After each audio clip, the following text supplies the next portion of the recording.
Atomic Habits, perubahan kecil yang memberikan hasil luar biasa. By James Clear. Bab ke-1 bagian keempat. Dahsyatnya kekuatan Atomic Habits. Seperti apa kemajuan itu sesungguhnya? Bayangkan Anda mempunyai balok es yang diletakkan di meja di depan Anda. Ruangan itu dingin dan Anda dapat melihat uap nafas Anda.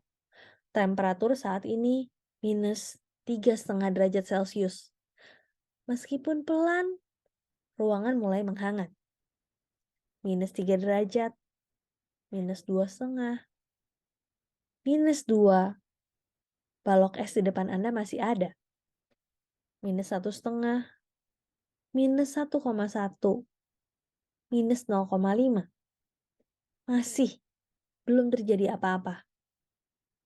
Kemudian 0 derajat. Es mulai meleleh. Kenaikan temperatur 0,5 derajat ini tampaknya tidak berbeda dari kenaikan temperatur sebelumnya. Tapi yang satu ini memicu perubahan besar.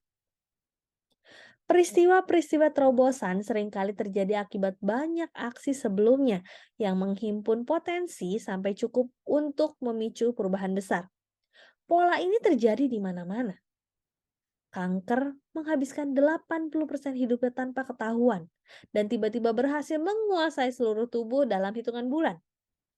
Bambu hampir tidak terlihat selama 5 tahun pertama hidupnya karena sibuk membangun sistem akar yang kokoh di bawah tanah sebelum menjulang puluhan meter ke udara dalam rentang 6 pekan. Begitu pula, kebiasaan seringkali muncul tanpa keistimewaan sampai Anda melewati suatu ambang batas kritis dan membuka pintu ke tataran performa baru. Pada babak awal dan babak tengah suatu proyek atau usaha, seringkali ada yang disebut lembah kekecewaan. Anda berharap mendapatkan kemajuan dengan cara linear, jadi Anda bisa frustrasi ketika melihat perubahan terkesan tidak efektif dalam hari-hari pertama, minggu-minggu pertama, atau bahkan bulan-bulan pertama. Rasanya seolah Anda jalan di tempat. Itu ciri suatu proses yang menghimpun banyak hal. Hasil maksimalnya terpaksa tertunda. Berikut salah satu alasan pokok mengapa sulit sekali membangun kebiasaan yang awet. Orang membuat beberapa perubahan kecil, tapi tidak dapat melihat hasil yang nyata, jadi ia memutuskan berhenti. Menurut Anda, aku sudah lari pagi setiap hari selama sebulan, tapi kenapa aku tidak melihat perubahan apapun pada tubuhku? Begitu pikiran seperti ini berkuasa, langkah berikutnya adalah menghentikan kebiasaan baik yang sudah dimulai. Namun, agar mendapatkan perubahan yang bermakna, kebiasaan perlu dipertahankan cukup lama untuk bisa membuat terobosan ke tataran yang saya sebut dataran potensi laten. Bila Anda merasa harus susah payah membangun kebiasaan-kebiasaan baik atau menghentikan kebiasaan-kebiasaan buruk, itu bukan karena Anda tidak memiliki kemampuan untuk menjadi lebih baik. Seringkali itu karena Anda belum melewati dataran potensi laten. Mengeluhkan kesuksesan yang tak kunjung tercapai meski sudah bekerja keras, sama seperti mengeluhkan balok es yang tidak meleleh meskipun Anda memanaskannya dari suhu -3,5 sampai -0,5 derajat. Usaha Anda tidak sia-sia, hanya tersimpan. Semua aksi terjadi pada suhu 0 derajat. Ketika akhirnya Anda tembus ke dataran potensi laten, orang menyebutnya kesuksesan mendadak. Dunia luar hanya melihat bagian peristiwa yang dramatis, tidak melihat yang terjadi sebelumnya. Namun Anda tahu itu hasil kerja Anda sejak lama sekali. Ketika kelihatannya Anda tidak mengalami kemajuan apapun, padahal itulah yang memungkinkan lompatan pada hari ini. Masih ada padanan lain antara manusia dan tekanan geologis.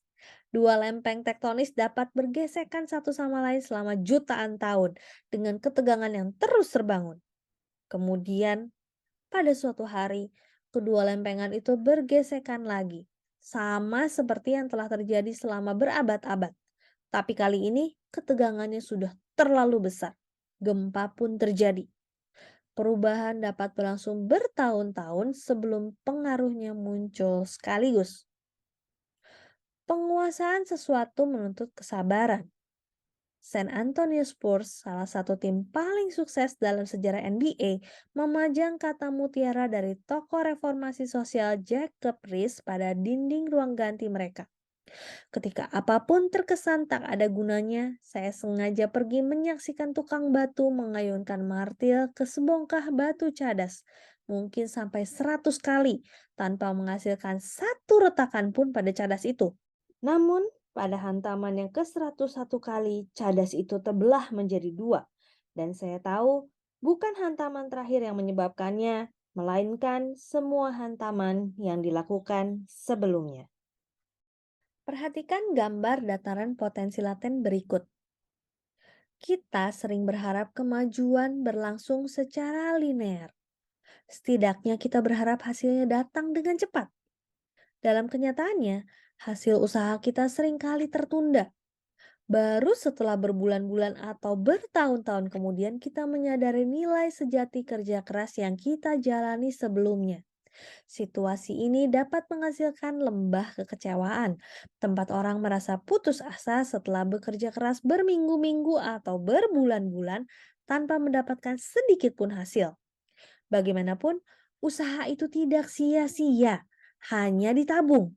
Mungkin agak lama kemudian nilai sejati usaha-usaha terdahulu itu tersingkap. Semua hal besar berasal dari awal yang kecil. Bibit setiap kebiasaan adalah keputusan tunggal yang sangat kecil. Namun, ketika keputusan itu diulang, kebiasaan berakar dan tumbuh makin kuat.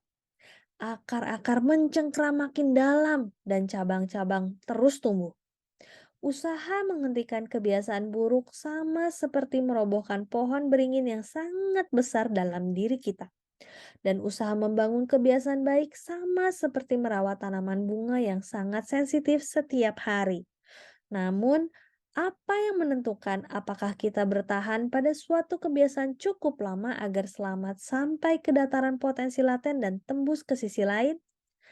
Apa yang menyebabkan sebagian orang terjerumus ke dalam kebiasaan-kebiasaan yang tidak diinginkan, sedangkan yang lain berhasil menikmati efek bunga majemuk dari kebiasaan-kebiasaan baik?